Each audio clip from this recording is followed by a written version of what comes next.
Uma explicação para isso é que os ingleses, né, que dominavam essa parte aí do Mediterrâneo, não querem um enfrentamento militar aí porque poderia atrair a marinha de guerra alemã e poderia levar um enfrentamento militar entre os ingleses e os alemães, colocando em risco a situação da Inglaterra nesse lugar. Então eles mandam deslocar a marinha para outro lado e isso daí permite que as tropas franquistas desembarquem. Evidentemente que isso daí é uma traição à luta contra o golpe. Tá? Aqui começa toda uma situação que vai se desenvolver durante toda a Guerra Civil, que é que os trabalhadores, ou nesse caso os marinheiros, os camponeses se revoltam e o governo burguês, porque é um governo burguês, né? A tal frente ampla, frente popular, frente não sei das quantas, no final é o controle da burguesia sobre as instituições do Estado. Sabota sistematicamente as operações e a luta do povo contra o fascismo. Né? Então vocês veem por aí que já começa a se desenhar todo um panorama. Vamos colocar mais uma ideia aqui, que nós já estamos avançados aqui no... Opa!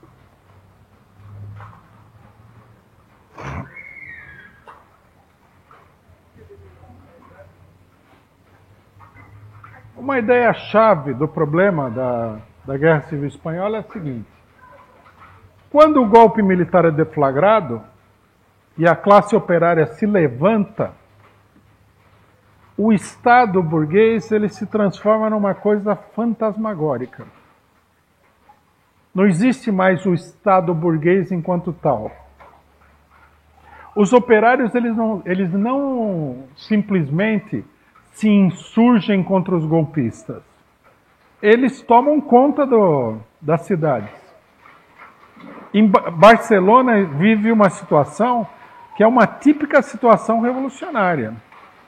O controle da cidade, depois o controle da província, fica completamente na mão dos operários.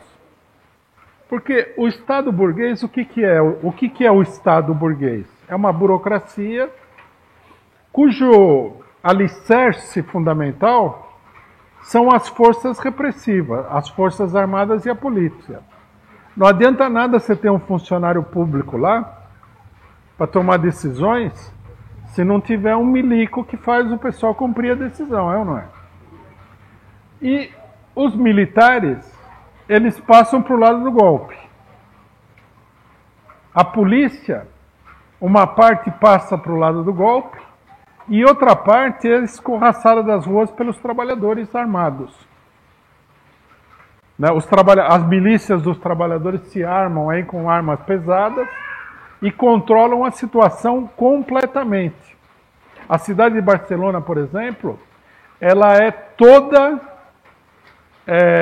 tomada por patrulhas da CNT, do POUM, das diversas organizações operárias que substituem completamente a polícia. Então, quer dizer, o Estado, o governo, ele fica suspenso no ar. Ele é destruído pelo golpe. Né? Tudo aquilo que dá sustentação para o Estado desaparece. Uma parte vai para a parte roxa aí, e outra parte se esconde simplesmente. A polícia, vocês imaginam, né?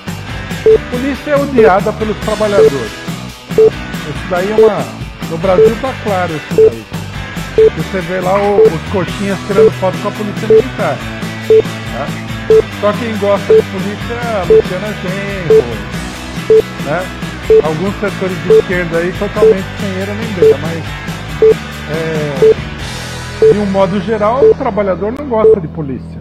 Polícia é um inimigo de classe. Né? Então a polícia desaparece. O policiamento, isso daí que o pessoal fala, né? Mas e se não tiver polícia? Aí não tinha polícia. fascismo coloca-se novamente controlada pelos trabalhadores. Quer dizer, o golpe de Estado dá lugar a uma típica revolução. O Estado desaparece e é substituído por um embrião de Estado operário. Em vários lugares, os trabalhadores simplesmente tomam conta da administração. Eles começam a organizar a resistência e a burguesia fica sem saber o que fazer.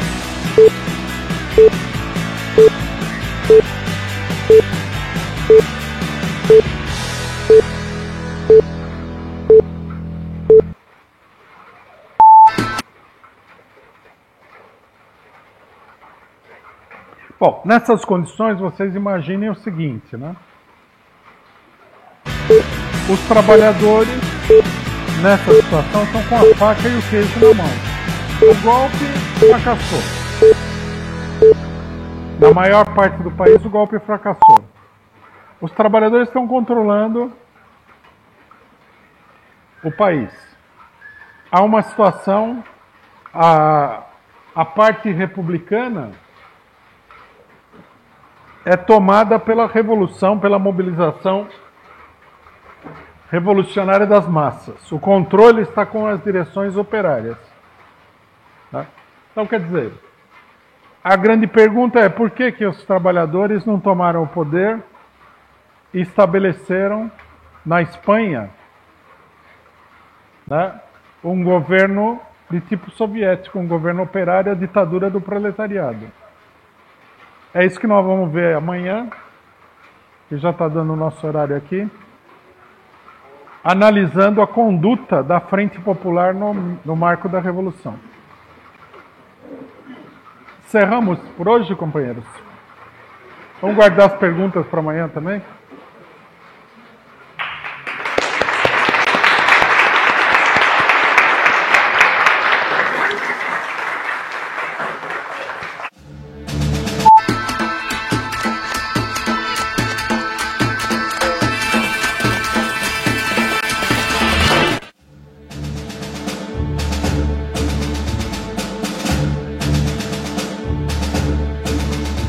O fascismo coloca-se novamente na política e cresce aceleradamente em todo o mundo. É preciso uma teoria marxista que se apoie na experiência histórica para combatê-lo. E para isso, é fundamental entender o fascismo nas décadas de 1920 e 1930 e a crise da burguesia imperialista.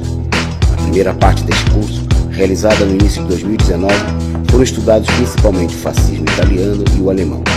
Nesta Universidade de Férias, vamos analisar os casos da Espanha, de Portugal, da França, Japão e Áustria, ampliando desta forma o conhecimento sobre o fascismo. As aulas serão ministradas pelo companheiro e presidente do PCO, Rui Costa Pimenta, militante revolucionário trotskista desde a década de 1970.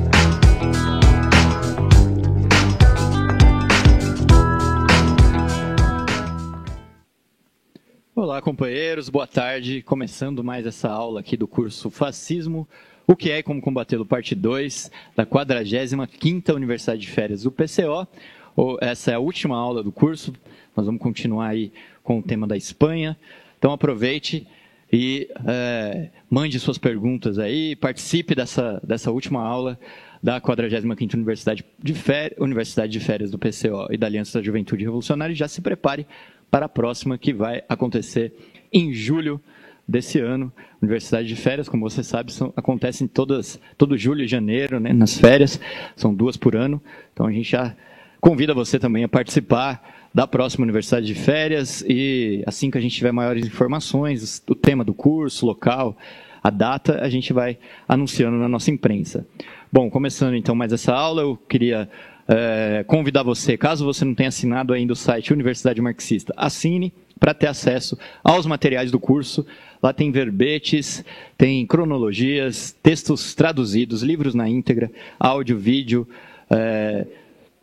tudo sobre o tema que está sendo abordado, e você assina o site da Universidade Marxista, e além de ter acesso a todo esse material de apoio do curso, você ainda contribui com o PCO e com a Causa Operária TV, para que a gente possa garantir justamente essa estrutura, né, da internet, para que a gente possa transmitir todas as aulas, assim como foi feito desde o começo da Universidade de Férias, todas as aulas transmitidas ao vivo, abertas para todos aqueles que queriam acompanhar esse curso. Então, a assinatura do site Universidade Marxista também é uma maneira aí de contribuir com a gente para que a gente possa garantir essa estrutura aí da internet e das transmissões. Bom, aqui na Universidade de Férias, hoje ainda tem a festa de encerramento da Universidade de Férias. Logo depois do curso, por volta das 8h30 da noite, tem plenária da Aliança da Juventude Revolucionária, então os companheiros estão todos convidados, e amanhã tem a plenária nacional do PCO, também aqui em Biúna, então ainda tem bastante atividades para o pessoal que está aqui. Bom, é isso, vou passar a palavra para o companheiro Rui para iniciar mais essa aula, a última aula do curso Fascismo, que é Como Combatê-lo, parte 2.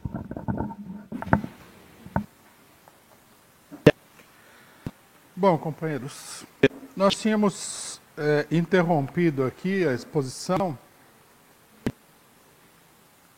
mostrando que o golpe de Estado fascista na Espanha deu lugar a uma verdadeira insurreição operária que acabou derrotando o golpe na maior parte do país, né? Vamos mostrar de novo o mapa aqui da situação que se criou, né?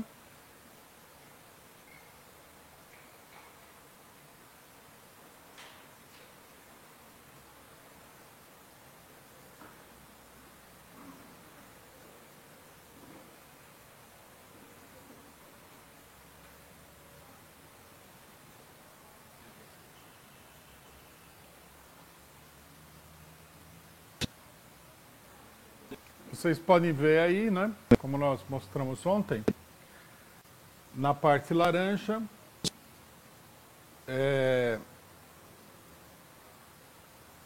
está o território da dominação do governo republicano.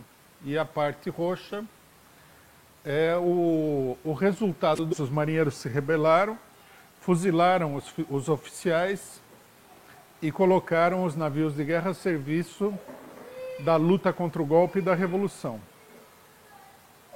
Bom, nós explicamos também que o Estado burguês espanhol, ele em função tanto do golpe de Estado como da insurreição dos trabalhadores, ele acabou se dissolvendo completamente, né? Aí nós ficamos numa situação, que é onde nós vamos começar aqui a explicação nossa, em que na área republicana nós tínhamos aí duas autoridades políticas, uma sendo o governo,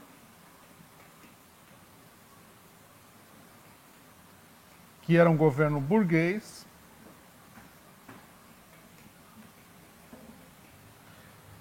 que nominalmente, formalmente, continuava tomando decisões, e do outro lado nós tínhamos o poder efetivo que estava com os trabalhadores sublevados e armados.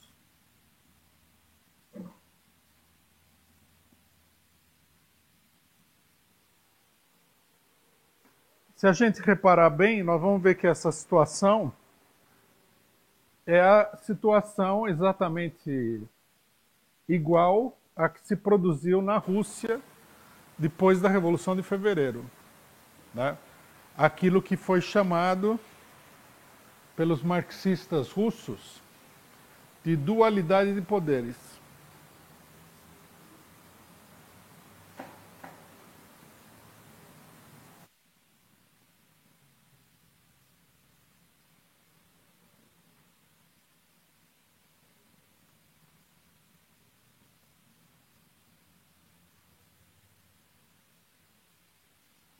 Na Revolução Russa, Lenin chamou a não confiar no governo provisório que foi estabelecido, que aqui teria como equivalente o governo republicano, o governo burguês, eleito pela eleição de 1936, e propôs a tomada do poder pela classe operária através dos conselhos operários ou sovietes.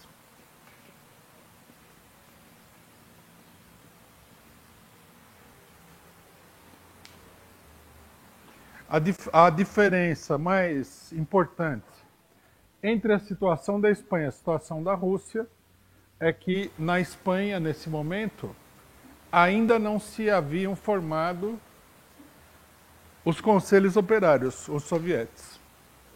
Mas, né, os comitês que se formaram por todos os lados, as milícias e tudo mais, eram uma organização que se dirigia no sentido da formação dos conselhos operários. Os conselhos operários não surgiram aí em grande medida porque, na sua maior parte, os trabalhadores, né, eles estavam aí sob a direção do movimento anarquista, e o movimento anarquista ele apresenta a tendência não de organizar o movimento operário, né, de constituir esse poder paralelo de maneira clara, mas de atuar com unidades isoladas, né? Mas aqui, por exemplo, se houvesse um partido revolucionário que propusesse, né, a organização dos comitês em todos os lugares, a eleição de representantes, a convocação de um Congresso Nacional, isso daí teria se realizado. Bom, na Espanha, nós vamos ver aí que as lições da Revolução Russa, elas são totalmente subvertidas em função de uma outra política. Num certo sentido, né, a Revolução Espanhola ela vai ser a versão, digamos assim, negativa daquilo que foi a Revolução Russa de 1917. Né? Tudo aquilo que foi feito pelo Partido Bolchevique, que se transformou, né, numa política definida para a luta pelo poder, aqui foi feito o contrário. Pelo Partido Comunista, logicamente. Bom, a primeira coisa que a gente deve apontar é o seguinte: o conjunto dos partidos de esquerda entraram no governo burguês. O Partido Socialista nem precisa dizer, o PCE, os representantes da CNT, inclusive os representantes do POUM que entraram no governo da Catalunha. Quer dizer, aquilo que Lenin... A primeira coisa que Lenin falou da Revolução Russa de 1917, quando ele escreve uma carta para os militantes do partido, para a direção do Partido Bolchevique, logo no começo da Revolução, é que a classe operária não deve ter nenhuma confiança no governo provisório, não deve apoiar de forma nenhuma o governo provisório, que é necessário ter uma ação independente e que a classe operária tem que se organizar em separado para efetivamente tomar o poder. Que os interesses, né, na Revolução Russa, que haviam se juntado para derrubar a monarquia, eles eram contraditórios e que haveria aí uma segunda revolução, no caso da Rússia, onde a classe operária tomaria o poder. Aqui, a esquerda espanhola ela faz exatamente o contrário e ela começa a participar no governo burguês em nome da luta contra o golpe. né? A esquerda, particularmente o Partido Comunista, assinala que para derrotar o golpe é preciso a unidade de todos os setores, ou seja, a unidade da classe operária espanhola com a burguesia espanhola. Claro que essa formulação ela não tem, na realidade, nenhuma verdadeira substância, porque o governo espanhol era um governo que pairava no ar, não tinha uma estrutura que desse sustentação a ele. Como nós explicamos ontem, as forças repressivas do Estado, exército, polícia, havia debandado para o lado dos golpistas e o poder efetivo dentro da zona republicana estava nas mãos da classe trabalhadora, da classe operária e dos camponeses. Quer dizer que era um governo, como aconteceu na Rússia também, um governo totalmente fantasmagórico. Ele existia, né, pela boa vontade dos operários, que ainda não haviam encontrado o caminho para substituir esse governo por um governo próprio. Aqui, a esquerda decide dar apoio ao governo. Bom, o que é que acontece, né? Aqui, nesse ponto aqui, nós vemos o problema-chave, o problema decisivo da questão da Frente Popular. O que acontece é que a burguesia, como acontece com todas as situações em que a burguesia tem que se defrontar com dois inimigos, de um lado a classe operária, do outro lado outros setores da burguesia, a burguesia tem mais medo dos operários e da revolução do que do outro setor. Nós já apontamos esse problema em várias oportunidades quando discutimos a questão do imperialismo e da burguesia nacional. A burguesia nacional, ela se defronta com o imperialismo, ela vai até um certo ponto, mas chega aquele momento em que o medo da revolução proletária, ou seja, da liquidação do capitalismo, é maior do que do imperialismo. Porque, logicamente, para a burguesia, que é uma classe possuidora, a revolução proletária significa a sua completa destruição enquanto classe. O imperialismo, não. A burguesia entende que sempre pode chegar num acordo, porque o imperialismo também, né, é parte da burguesia mundial, assim como a burguesia dos países atrasados. Aqui acontece a mesma coisa. O governo burguês, a preocupação principal dele não é combater o golpe, é impedir o desenvolvimento da revolução proletária e da tomada do poder pela classe operária. Bom, como é que isso daí vai se dar, né? Seria essa operação de impedir o desenvolvimento da revolução proletária, ela seria totalmente impraticável se não fosse a ajuda da esquerda. Tá aí a importância da Frente Popular. Quer dizer, então você vê que a Frente Popular é uma coligação, né, entre os inimigos da classe operária, a burguesia, e setores que são parte do próprio movimento operário, que procuram colocar a classe operária a reboque dos seus inimigos. E na Espanha foi exatamente isso que aconteceu.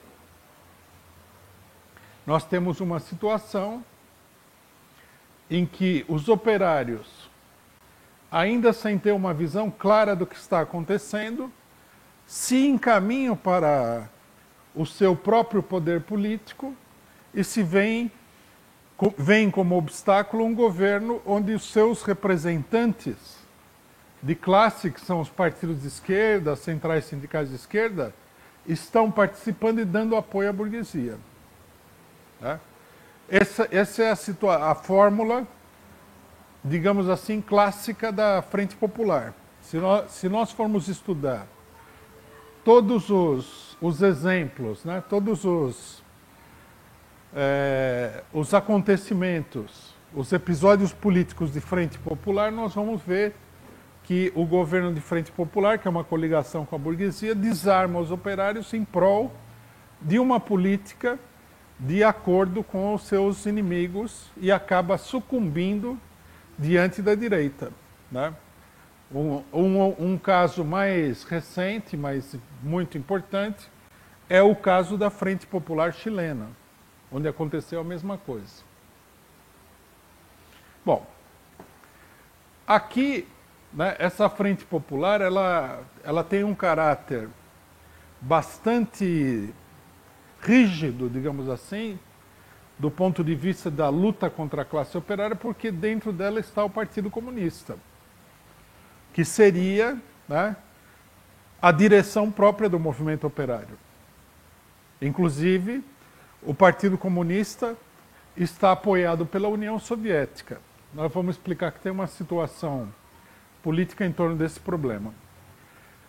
E o Partido Comunista, ele tem a seguinte concepção do que está acontecendo, que o que está em pauta na Espanha não é a Revolução Proletária, que a Espanha não está madura para a Revolução Proletária, o que é uma teoria francamente absurda, né? Porque se a Rússia conseguiu fazer a Revolução Proletária, por que a Espanha, que é um país bem mais desenvolvido, não poderia fazer a Revolução Proletária?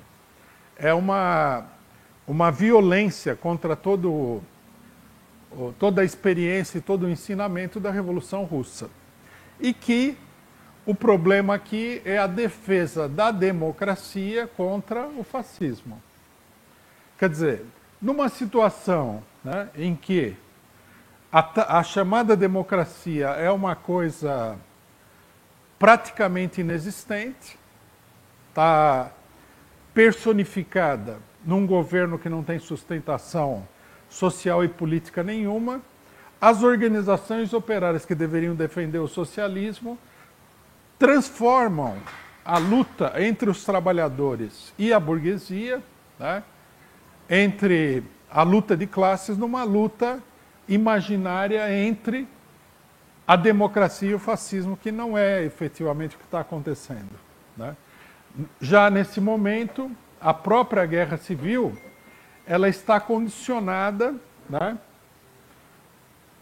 pela luta de classes, da classe operária e dos camponeses de um lado e da burguesia do outro. As verdadeiras forças da burguesia, né, elas estão do lado de lá, elas estão nessa parte roxa. A burguesia que perdeu totalmente a sua sustentação. Então, quer dizer, o Partido Comunista elabora uma política que é uma espécie de fantasia política, né? Ele transforma isso daqui numa democracia, ou seja, a democracia, ao contrário do que muita gente pensa, só existe como uma forma política de dominação da burguesia. Não existe democracia em abstrato, né?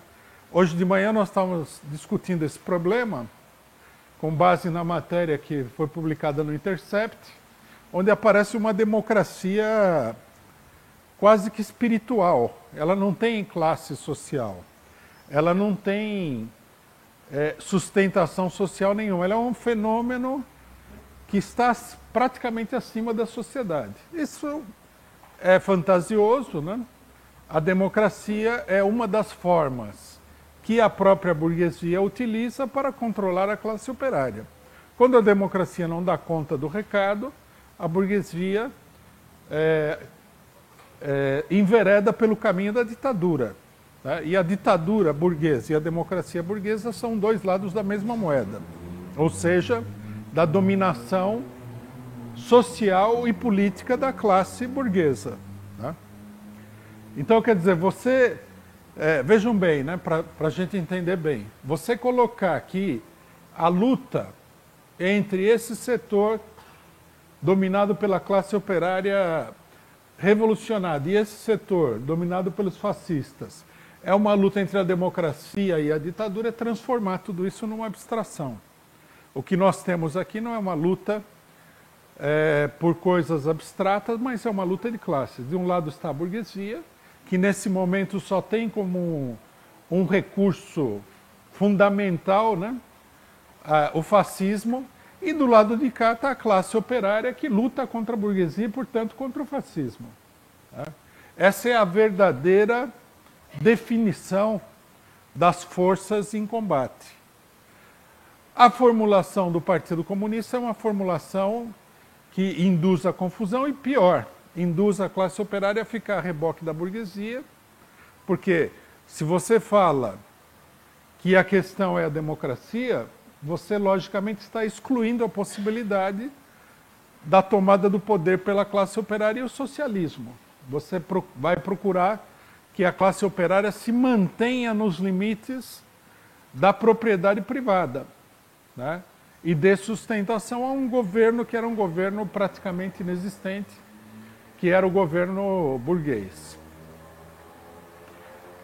Os demais partidos da esquerda, né, como a CNT, outros, o POUM e tudo mais, não conseguem. Não, a CNT, logicamente, que sendo anarquista, não teria de forma nenhuma uma doutrina, um programa para a revolução proletária. Os anarquistas, pela sua própria natureza, não têm esse programa. Tá? A atividade dele, a ideia que o anarquista tem da revolução é uma ideia bastante primitiva, que é assim, a revolução explode, os trabalhadores, eles constituem ali suas pequenas comunas, comitês, etc. e tal, e pronto. E o Estado, em cima, desapareceria por milagre. Logicamente que isso não acontece nunca, né? E mais, os anarquistas não tinham uma proposta política, uma formulação política para dar conta do problema do Estado, que é o problema do poder político, né? O problema do Estado é o problema do poder político. Eles não tinham nenhuma formulação para dar conta do problema central da revolução, que é o problema do poder. O POUM, que é um partido centrista, ele também fica completamente perdido e ingressa no governo burguês. Ora ele fala contra a política do Partido Comunista e da burguesia, ora ele fala a favor, ora ele entra no governo, ora ele acha que tem que sair do governo e assim por diante. Não tem também uma política definida. Né? Então, vejam bem uma coisa que está relacionada com essa questão, que é muito importante. Né? Quando o Trotsky analisa o problema da insurreição de outubro na Revolução Russa, ele diz o seguinte, que o problema-chave da Revolução é a tomada do poder.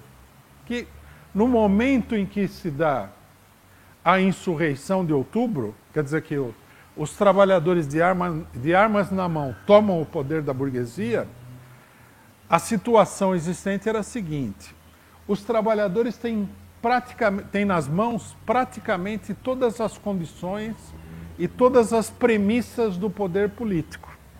Quer dizer, eles estão com as armas na mão, né? Eles controlam as ruas, eles controlam a cidade. Praticamente o poder reside nos trabalhadores. Mas aí Trotsky aponta o seguinte, que eles têm quase todos os ingredientes, digamos assim, do poder, mas não têm o poder próprio nas mãos. Quer dizer, você precisa, né, derrubar aquilo que existe como poder político, que centraliza o Estado, e substituir aquele poder por um outro poder, senão você não consegue fazer com que a revolução seja vitoriosa. Quer dizer, não adianta você ter um movimento nas ruas, onde os trabalhadores estão armados, os conselhos operários dominam a situação e tudo mais, se você efetivamente não vai, né, e arranca o poder das mãos da classe dominante, efetivamente. E vejam bem que na Rússia, no momento da Revolução de Outubro, o governo provisório, o governo da burguesia, que era o governo Kerensky, ele era um governo completamente fantasmagórico, completamente sem realidade nenhuma. Não tinha apoio da classe operária, não tinha apoio da burguesia. A burguesia já havia passado para o lado do golpe de Estado, que é o golpe do general Kornilov, havia fracassado, né? E, portanto, não tinha condições de dar sustentação a um outro poder político. O governo não tinha, na realidade, poder nenhum, mas ele efetivamente era o poder que existia.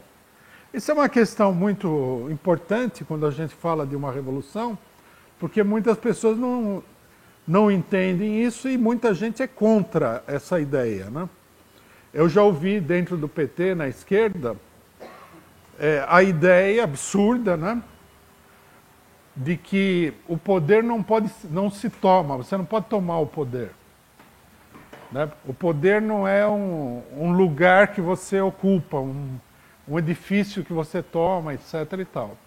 Isso, logicamente, que é uma teoria sem pé nem cabeça, porque se você não se constitui no poder fundamental do Estado, você não completou a atividade revolucionária, você não completou o processo de desenvolvimento da revolução. Aí alguns setores da esquerda, né, eu acho que até hoje eles pensam isso, eles dizem, né, que a revolução proletária, ela não é parecida com o golpe de Estado, não tem nada a ver com o golpe de Estado, que a revolução proletária é um movimento das massas, etc. e tal. Isso também é completamente falso. A revolução, logicamente, é um movimento amplo das massas, senão não há revolução. Mas, para que a revolução seja completada, efetivada, é preciso que uma determinada organização organize de maneira conspiratória uma insurreição para arrancar o poder da mão dos detentores do poder. Caso contrário, a revolução nunca chegaria ao seu termo. E, nesse sentido, essa insurreição, né, principalmente da maneira como aconteceu na Rússia, ela é muito parecida, assim, com um golpe de Estado. Na história da Revolução Russa, Trotsky descreve a tomada do poder. E ele fala o seguinte, que contrariamente ao que muita gente pensa, e contrariamente aos outros momentos da Revolução, havia muito pouca movimentação nas ruas. Né? Os trabalhadores todos estavam já sob a direção do soviete de Petrogrado. Né? O governo tinha quase apoio nenhum. A maior parte das forças armadas já estavam do lado da Revolução. Então, quer dizer, nesse sentido, não foi necessária nenhuma grande mobilização, confrontos de rua, nem nada. Né?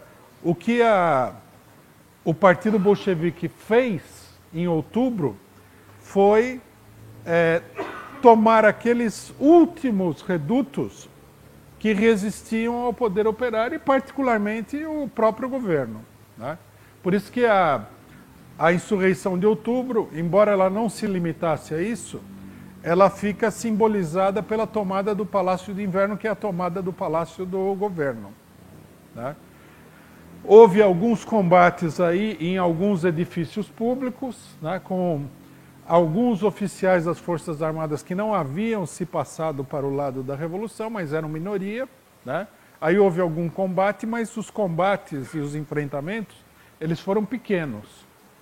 Então, a Revolução foi, na verdade, um movimento, né, a Revolução de Outubro, a tomada do poder, não foi um movimento de amplas massas, foi uma tomada, digamos assim, militar, técnica do poder, porque, na realidade, a situação já estava dada.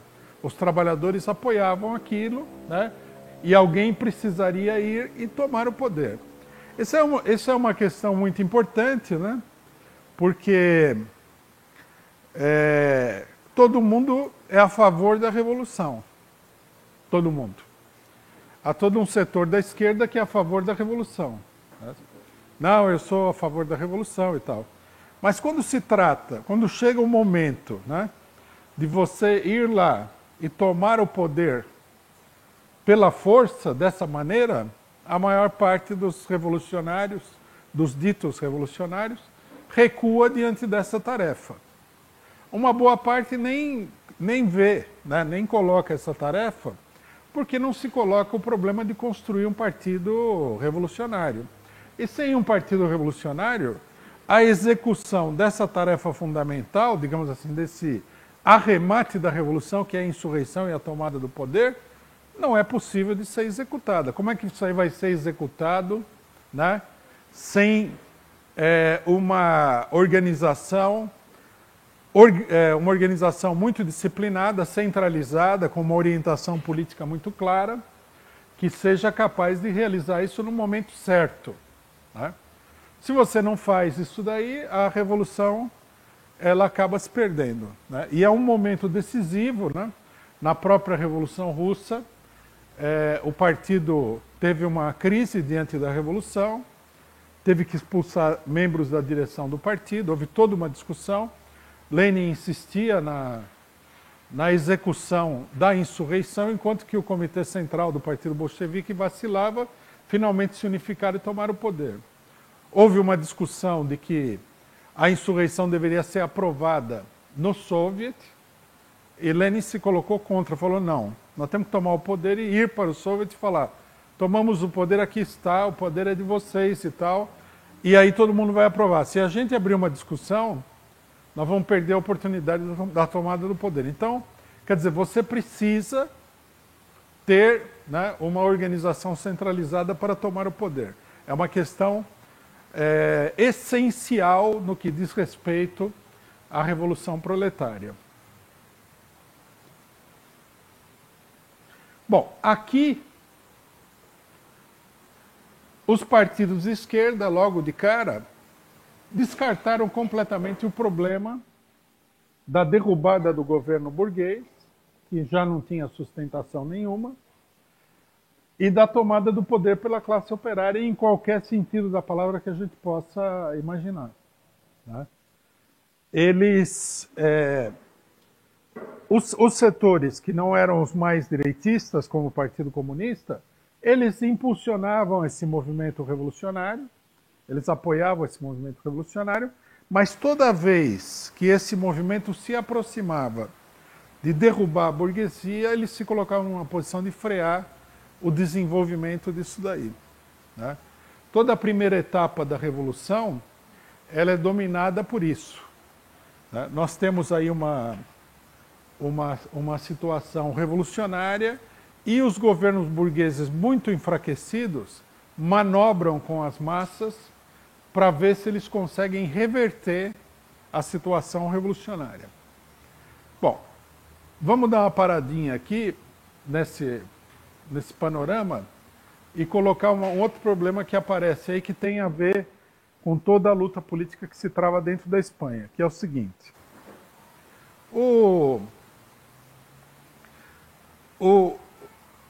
A Revolução Espanhola e a Guerra Civil, elas vão dar lugar a uma ampla intervenção das forças fascistas no cenário da Guerra Civil Espanhola, né? A intervenção internacional começa com os fascistas. Portugal, por exemplo, que é o governo Salazar, vai, no momento em que a distribuição de armas para a República Espanhola por aqui fica muito comprometida, Salazar abre os portos portugueses, né, para o contrabando de armas dos italianos e alemães e faz com que as armas entrem pela fronteira portuguesa na zona golpista. O próprio Salazar vai enviar mais de 10 mil soldados da Legião Portuguesa para lutar ao lado do fascismo espanhol contra os trabalhadores espanhóis. Na sequência, né, a maior intervenção de todas vai ser do próprio Mussolini. Mussolini chega a mandar 50 mil soldados para a Espanha, para lutar ao lado do Franco. Tá? Os alemães não chegam a mandar um contingente expressivo, mas os alemães e italianos procuram suprir as necessidades de armamento do setor golpista. Aí abre-se uma discussão, né, sobre como os países devem atuar na questão da Espanha. E, por influência do imperialismo francês e do imperialismo inglês, lembrar que a França tem um governo de frente popular nesse momento, né? Faz-se um acordo internacional, que é o acordo de não intervenção na Guerra Civil Espanhola. O que é uma coisa hedionda, asquerosa, né? Porque, evidentemente, os fascistas não vão respeitar o acordo de não intervenção. Mas com o acordo de não intervenção, o governo de Frente Popular francês, que tem toda essa fronteira tem toda essa fronteira aqui com a zona republicana, ele fecha a fronteira para a passagem de armas e destacamentos militares e tudo para os revolucionários espanhóis. Quer dizer, o imperialismo faz um pacto para estrangular a Revolução Espanhola que todos os partidos acabam concordando, inclusive o próprio governo, né, republicano espanhol. Isso daí, logicamente, não desestimula os fascistas de intervir, muito pelo contrário, eles intervêm abertamente no conflito. E aí você tem uma situação em que o lado republicano fica completamente desassistido e os fascistas têm todo o apoio que eles precisam. Também isso é a política de frente popular, é o efeito da política de frente popular. Porque a burguesia republicana da Espanha, ela é uma burguesia imperialista. Eles são aliados da França e da Inglaterra, os republicanos. Enquanto que o Franco é um aliado dos italianos e alemães, esses aqui são aliados da Inglaterra e da França, as famosas democracias, né? Que só fazem o bem, segundo algumas pessoas. E as famosas democracias, elas fecham a possibilidade, né, de ajuda para a Revolução Espanhola. A situação, no entanto, internacional, ela coloca para a União Soviética o problema de intervir na guerra, né? O objetivo político do Stalin ao intervir na guerra é o de evitar uma vitória rápida e fulminante dos fascistas, o que colocaria, né, nós já vimos todo o problema da União Soviética com o fascismo, colocaria a situação da União Soviética num patamar ainda mais perigoso. Então, o stalinismo intervém aí e fornece uma quantidade de armas para o governo republicano.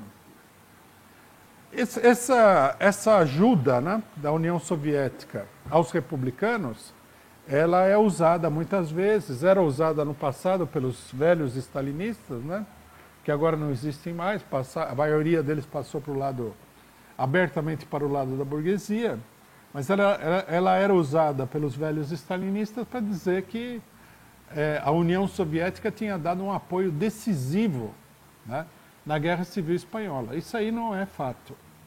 A União Soviética deu um apoio limitado, né? Tudo isso daí foi pago, porque um detalhe, mas é interessante.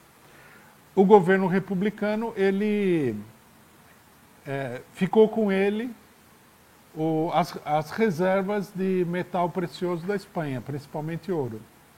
E eles usaram esse ouro para pagar as armas da União Soviética, quer dizer.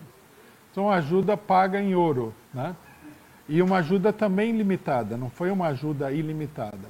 Se a União Soviética tivesse ajudado de uma maneira ilimitada, aí os espanhóis, inclusive, poderiam mandar tropas, no caso, tudo, a situação poderia ter se desequilibrado a favor da República. Mas, tanto quanto a burguesia, Stalin não queria a vitória da Revolução Espanhola de forma nenhuma.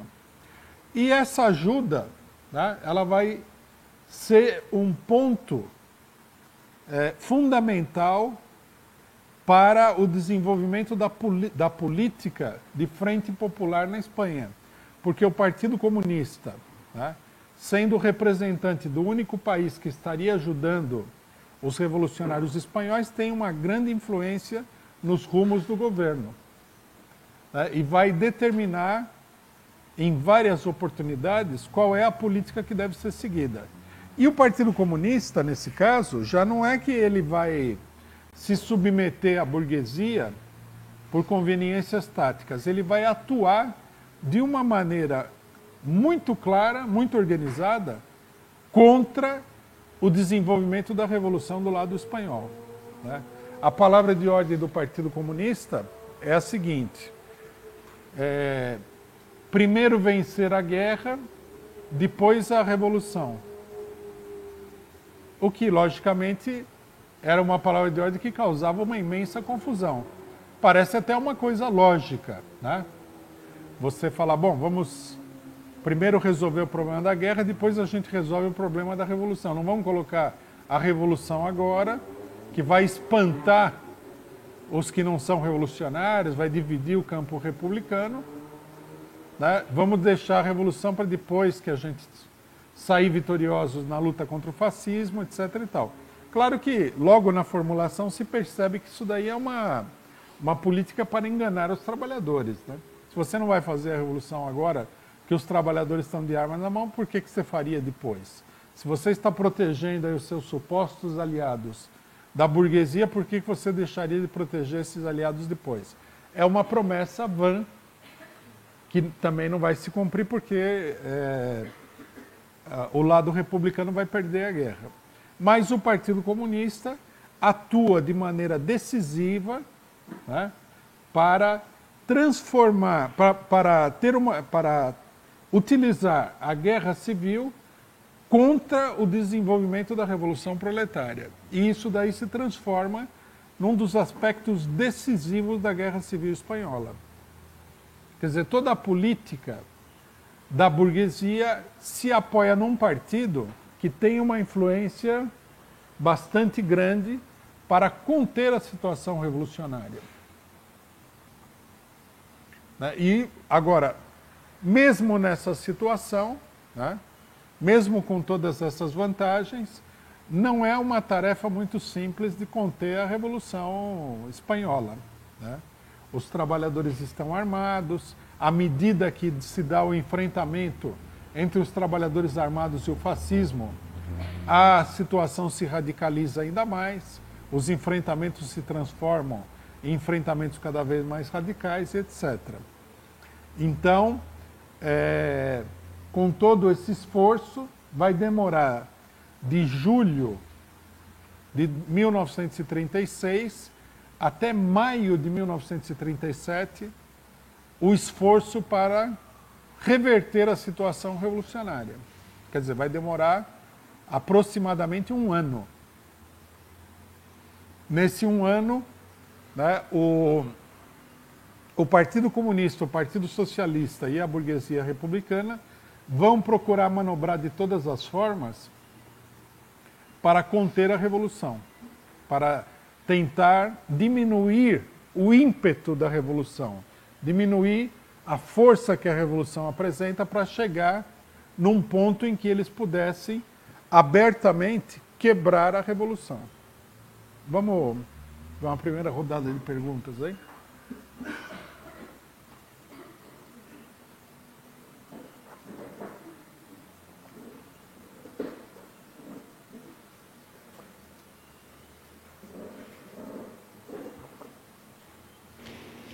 Ô Rui, são duas perguntas que estão ligadas, assim, diz respeito aos sovietes, né?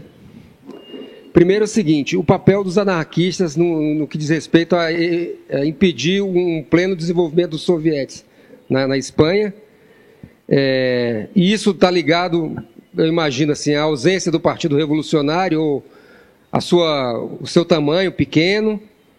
E uma segunda questão é essa questão, na medida que os sovietes é um fenômeno da revolução proletária, por exemplo, essa questão que se coloca hoje no Brasil da construção de comitês de luta contra o fascismo, pelo fora Bolsonaro, pela liberdade do Lula, qual é a relação que isso aí tem com essa questão aí dos sovietes? Bom, primeiro sobre o problema da Espanha, né? Vamos explicar melhor esse problema da relação entre os anarquistas e os sovietes. O Conselho Operário Soviético, ele é o que ele é na sua essência? O que ele representa efetivamente? Ele é uma forma de frente única dos partidos e de todos os setores que atuam na Revolução. Quer dizer, ele fornece um quadro mais amplo do que um partido, ou mesmo que um sindicato ou uma central sindical, para agrupar amplamente as massas na luta revolucionária. Quer dizer, o partido, o limite dele está dado pelo fato dele ser um agrupamento sobre a base de um programa. Ele é muito importante como força dirigente, mas ele não pode agrupar no seu interior, indiscriminadamente, todos os setores da classe operária. Isso nunca acontece. Porque a adesão ao programa é uma coisa chave na estruturação do partido. Os sindicatos, eles são uma forma de frente única ampla dos setores da classe operária, de outros setores de trabalhadores que formam sindicatos. Mas os sindicatos, eles têm também uma deficiência muito grande, que é a seguinte: o sindicato é uma organização por setor econômico. Ele não é uma organização geral da classe trabalhadora. O sindicato agrupa os metalúrgicos, mas não agrupa metalúrgicos e bancários, não agrupa metalúrgicos e trabalhadores da construção civil. Ele agrupa os metalúrgicos. Tá? É da natureza do sindicato. Se não for assim, ele nem é um sindicato. Tá? O sindicato é a organização dos trabalhadores sobre uma base econômica definida. Bom, nós temos então duas organizações que têm a sua importância, mas que não cumprem um papel que é um papel muito importante na Revolução, que é fornecer uma organização geral para os trabalhadores enquanto classe social e não enquanto agrupamento econômico ou enquanto agrupamento político. Daí a importância, né, da criação dos conselhos operários. No conselho operário você vai encontrar o metalúrgico, o trabalhador da construção civil, sei lá, o professor, vamos supor, o bancário, o camponês, tudo. Né? É uma organização ampla, é uma organização de classe, no sentido mais próprio da palavra. É uma organização através da qual a classe operária atua enquanto classe. Né? No sindicato, a classe operária não atua enquanto classe. E o partido é uma vanguarda da classe, mas não agrupa toda a classe. Então, a teoria marxista sobre o problema dos soviets é o seguinte: da combinação da vanguarda operária com organizações amplas de toda a classe, é que surge o instrumento fundamental da revolução, um instrumento para a tomada do poder, que são os sovietes, dirigidos pela vanguarda operária, por um partido revolucionário, e também essas organizações se transformam em organizações para governar, para estabelecer a ditadura do proletariado e o governo da classe operária. Né? Bom, o anarquismo não tem essa doutrina, nem de longe. Né? Em geral, os anarquistas têm uma posição sindicalista. Mas pior do que isso daí, né? O problema essencial é que os anarquistas eles não têm uma posição, digamos assim, democrática e de massas em relação às organizações operárias. A tese dos anarquistas é a tese da minoria ativa. Quer dizer, você tem aquele grupo que seria um grupo dirigente que arrasta a massa de trás desse grupo. A ideia de que você vai criar organizações em vários locais, que essas organizações vão eleger representantes, que esses representantes vão se reunir num congresso estadual, num congresso nacional de representantes, ela não é própria dos anarquistas. Os anarquistas, inclusive, são contra a representação, né? Um dos motivos pelos quais eles são contra os partidos políticos e o parlamento é porque eles são contra a delegação de poderes para um representante. Então, tudo isso daí, não é que na Revolução Espanhola os anarquistas tivessem se colocado numa posição doutrinária contrária à organização da classe operária, mas eles não tinham a ideia, não tinham a formação, não tinham a educação política para fazer isso daí, né? Uma boa parte dos trabalhadores revolucionários estavam sob a direção dos anarquistas. E havia setores dos anarquistas que tinham posições muito revolucionárias, que evoluíam para posições que são as posições típicas e próximas do marxismo. Mas eles não conseguiam processar essa evolução por uma falta de treinamento, de educação política, né? Esse era o grande obstáculo em relação ao problema da organização da classe operária na Espanha. Quem deveria fazer esse papel seria um partido revolucionário. Na Espanha não existia isso daí. Os trotskistas eles vão apontar que caberia ao POUM, que é um partido centrista, quer dizer, um partido que às vezes é combativo, às vezes tem uma política oportunista, etc. e tal, apontar o caminho para os setores anarquistas mais radicalizados. Mas o POUM nunca conseguiu fazer isso daí. Se o POUM tivesse feito isso daí, ele teria podido, se ele tivesse a capacidade de fazer mais do que se ele tivesse feito, ele poderia processar essa evolução dos setores anarquistas para posições acabadamente revolucionárias, né? Por quê? Porque a grande massa dos trabalhadores anarquistas, ou das organizações anarquistas, ela estava em contradição com a liderança de direita, que era a principal liderança da CNT, que ingressou no governo burguês, né?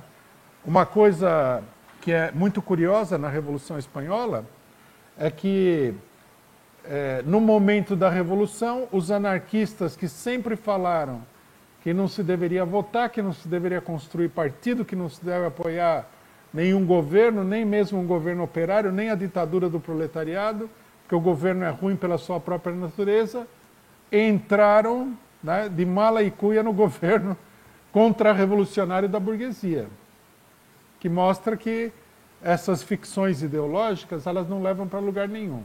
Então a direção anarquista se dividiu, uma parte ficou do lado da contra-revolução, né, amarrada dentro do governo capitalista, e uma parte ficou sem saber o que fazer para lutar contra isso daí. Se houvesse um partido revolucionário na Espanha, esse partido revolucionário ele deveria ter trabalhado para fazer a ala revolucionária dos anarquistas, que era a parte mais importante da classe trabalhadora, e a ala mais revolucionária da juventude e do sindicalismo socialista, que também havia isso daí, para eles evoluírem no sentido de uma verdadeira posição revolucionária. O que é possível de ser feito, né? Muita gente pensa, aqui vamos fazer um raciocínio que é um raciocínio importante.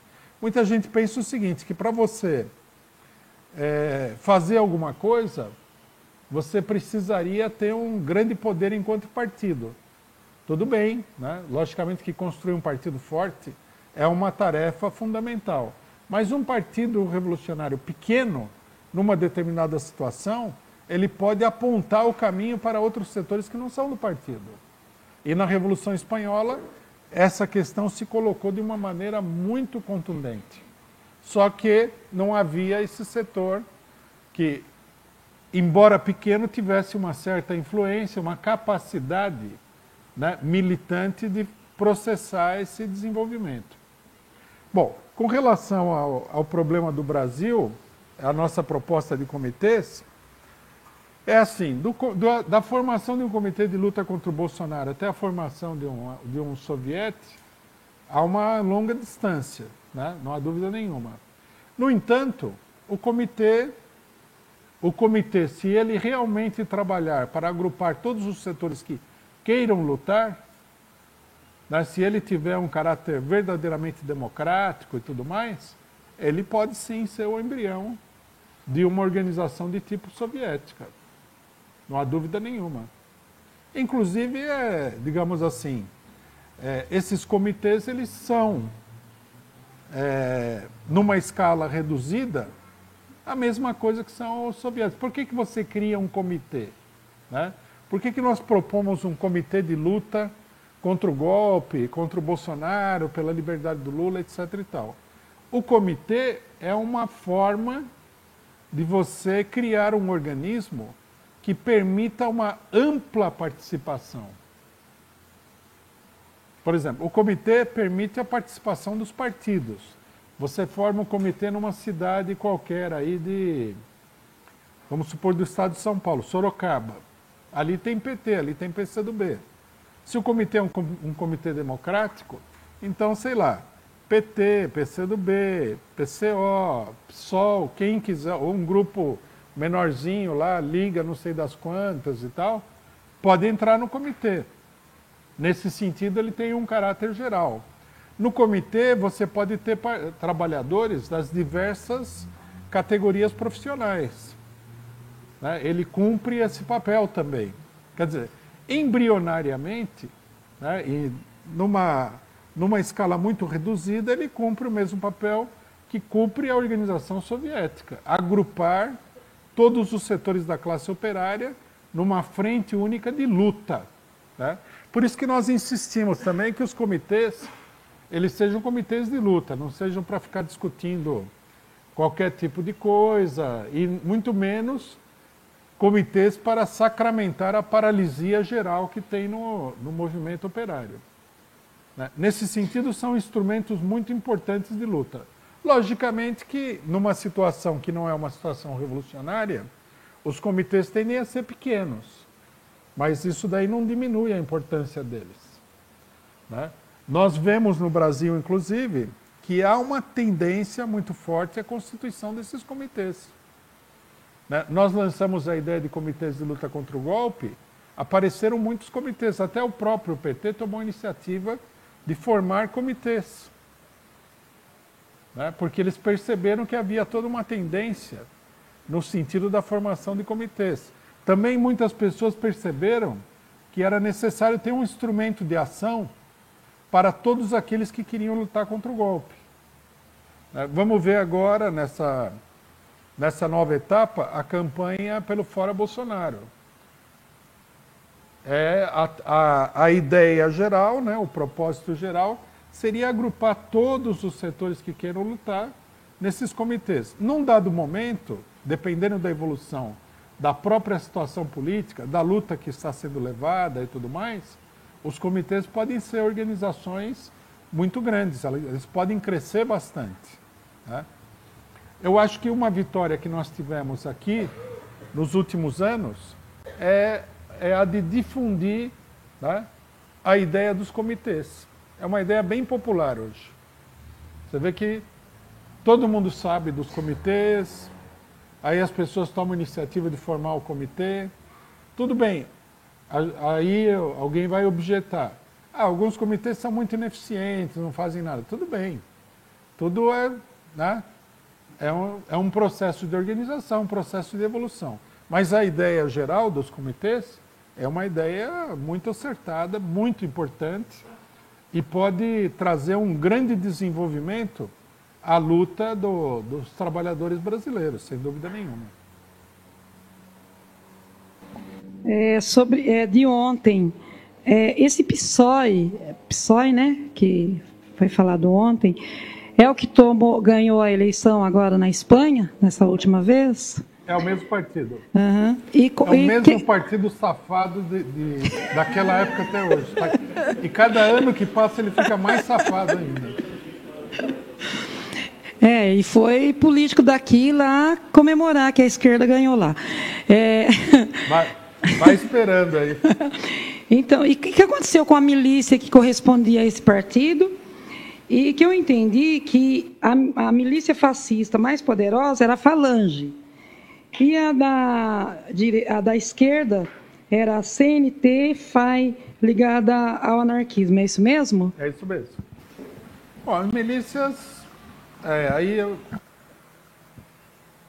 nós temos que dizer o seguinte, que com a derrota do movimento operário na Revolução Espanhola, a repressão foi inacreditável. Todos esses partidos aí foram reprimidos, né? O pessoal foi parar aí em campos de concentração, teve centenas de milhares de fuzilamentos. Uma coisa espantosa em toda a região da Espanha, né? Isso aí é ao contrário de todas essas histórias do genocídio comunista. Na Espanha todo mundo sabe que em todas as regiões tem muita gente que foi fuzilada naquela época. Muita gente mesmo. Na Catalunha, na Galícia, em todos os lugares, a perseguição contra a esquerda foi duríssima, né? E como eu falei aqui no começo, alguns autores que falam sobre isso, embora os números sejam sempre um pouco arbitrários, falam que as vítimas da Guerra Civil Espanhola, durante a guerra e depois da guerra, chegam a 1 milhão de pessoas. Então, quer dizer, não sobrou absolutamente nada da esquerda. O pouquinho que sobrou foi para o exílio, né? Alguns foram para a União Soviética, os do Partido Comunista, outros foram para a França, para a Inglaterra, sei lá o quê, e uma boa parte foi enterrada na Espanha mesmo. Rui, a princípio, assim, me pareceria que a União Soviética estaria muito mais protegida se a Espanha tivesse feito a sua revolução. Mas, como foi dito aqui, fica claro também quando a gente vê o desenvolvimento da situação, me parece que houve uma ação deliberada do governo soviético, né, do regime de Stalin, de entregar a revolução, de acabar com a Revolução Espanhola, mas assim não ficou muito claro que tipo de cálculo que o Stalin estava fazendo nesse momento. Bom, isso aqui também é um ponto importante, acho que precisa de uma certa explicação, que é o seguinte. Vocês observaram aí, né, no debate político da esquerda, que as pessoas usam a palavra stalinismo sem muito critério, né? Stalinismo para cá, stalinismo para lá. O stalinismo, né, ou seja, a organização política, a representação política da burocracia soviética, ele, como todo no mundo, no universo, ele tem um desenvolvimento. Ele começa como uma força centrista, que, como Trotsky assinala, é uma força termidoriana, né? O Thermidor, eu expliquei isso aqui quando a gente falou da França. O Thermidor, o que é? É um movimento de reação no marco da Revolução, feito por um setor dos próprios revolucionários. Quer dizer, a ala direita dos revolucionários derruba a ala esquerda, elimina a ala esquerda e paralisa o desenvolvimento da Revolução. O stalinismo, num primeiro momento, é isso daí. Mas à medida que ele vai evoluindo na luta contra a classe operária soviética, ele vai se transformando cada vez mais numa força contra-revolucionária. Ele vai implantando um regime policialesco cada vez mais duro, né, e a perseguição é cada vez maior. Né? Qual é o motivo pelo qual o stalinismo se transformou num regime tão repressivo? É o tamanho da crise. A burocracia não é uma classe social, é uma camada social. Ela é uma camada social que procura se apoiar nos operários, o que é um problema muito complexo, porque a classe operária é revolucionária e a burocracia é contra a revolução. Então, isso daí vai se transformando num regime cada vez mais policialesco. E a burocracia aprende, pela experiência, que a dominação dela é ameaçada de uma maneira muito direta pela revolução nos demais países. Por quê? Porque, pelas características particulares da União Soviética, uma revolução em outro país tende a acender a chama da revolução nos operários russos que estão ali controlados pela burocracia, mas não são parte da burocracia. Né? A burocracia ela vê isso aí logo no começo da sua dominação, com a Revolução de 1923 na Alemanha. Né? É uma coisa que muita gente não conhece, mas a Alemanha em 1923, que é a época da invasão da bacia mineira do Ruhr pelos franceses, que faz com que a moeda alemã entre em colapso e provoca o famoso fenômeno da hiperinflação alemã. A hiperinflação acaba com o regime político burguês, praticamente. Ele fica completamente paralisado. Né? A polícia não atua mais porque não tem como pagar o salário. Não adiantava pagar o salário. O dinheiro não valia nada. Tá?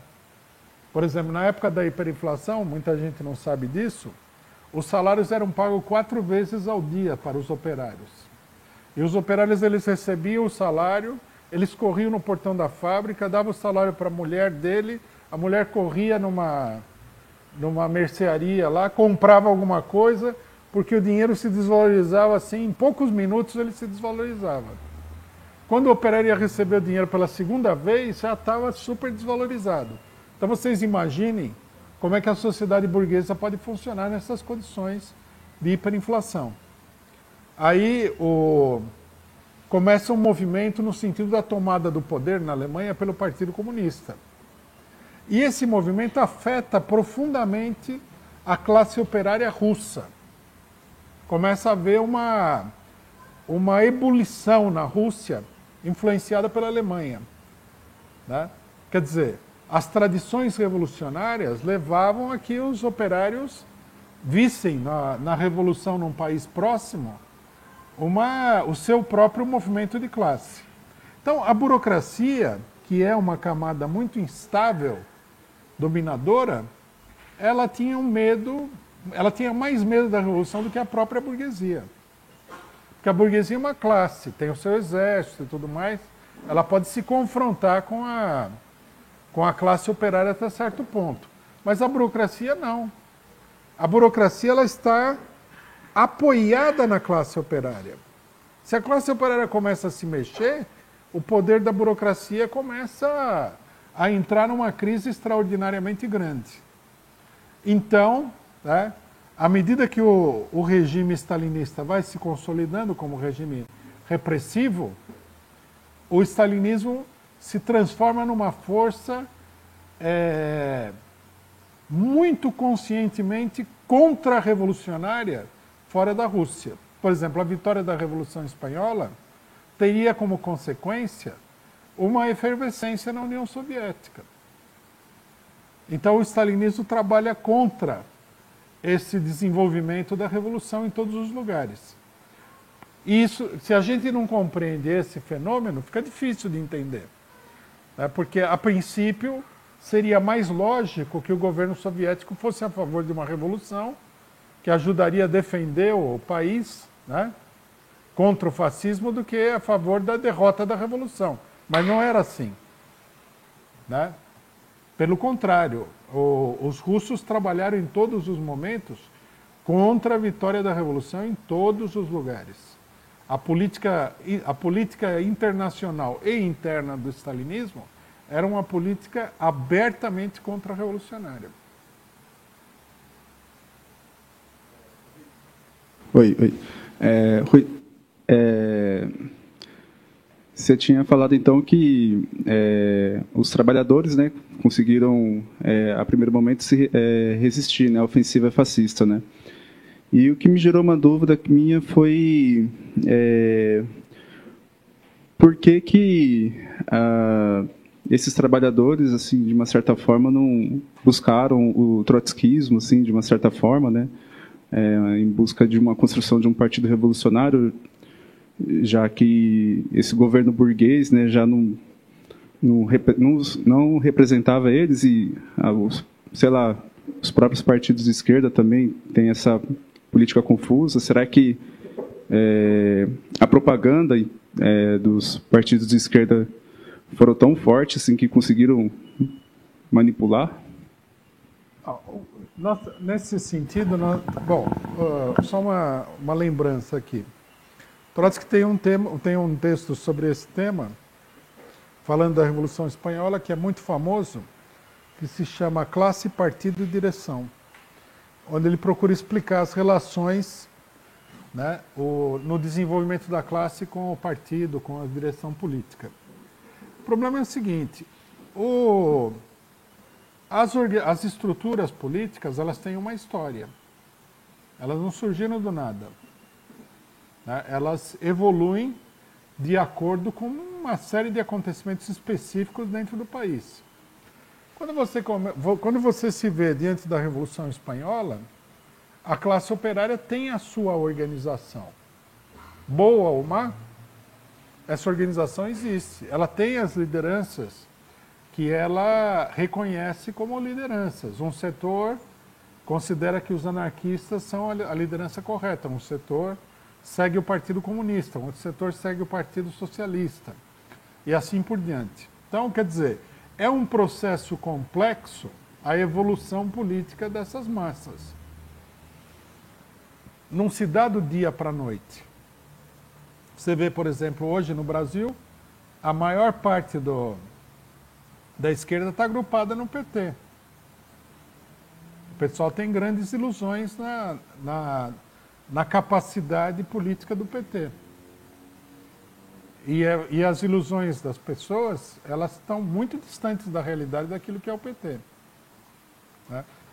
Agora, veja bem, vamos supor que a gente chegasse aí e a nossa política fosse assim: largue o PT e venha para o PCO.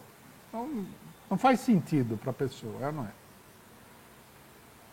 Por que a pessoa deveria seguir esse tipo de pregação genérica? O desenvolvimento da consciência e da organização da classe operária, ele depende muito da experiência política e da luta. Então, aqui nós temos uma contradição que é evidente, que é o seguinte: os operários atuam de uma maneira revolucionária, mas não conseguem encontrar o caminho para uma direção revolucionária, constituir uma direção revolucionária. Esse, no fundo, é o grande problema da Revolução Espanhola, mais do que as manobras da burguesia, a política contra-revolucionária do stalinismo, que entram aí como ingredientes desse problema. O problema da evolução da classe operária espanhola. Os atores políticos não conseguem promover esse desenvolvimento, né? Porque eles não têm uma concepção... Primeiro, porque não têm uma concepção revolucionária, eles têm uma posição confusa diante do que está acontecendo na Espanha, eles não têm uma doutrina, não têm uma concepção clara, e por mais que eles tentem, eles não conseguem furar o bloqueio com o qual eles estão confrontados. Por isso que é muito importante, né, a luta política que se trava em todos os momentos. Por exemplo, nesse momento aqui, Nós temos aí uma luta contra o fascismo, nós tivemos a luta contra o golpe e tudo mais.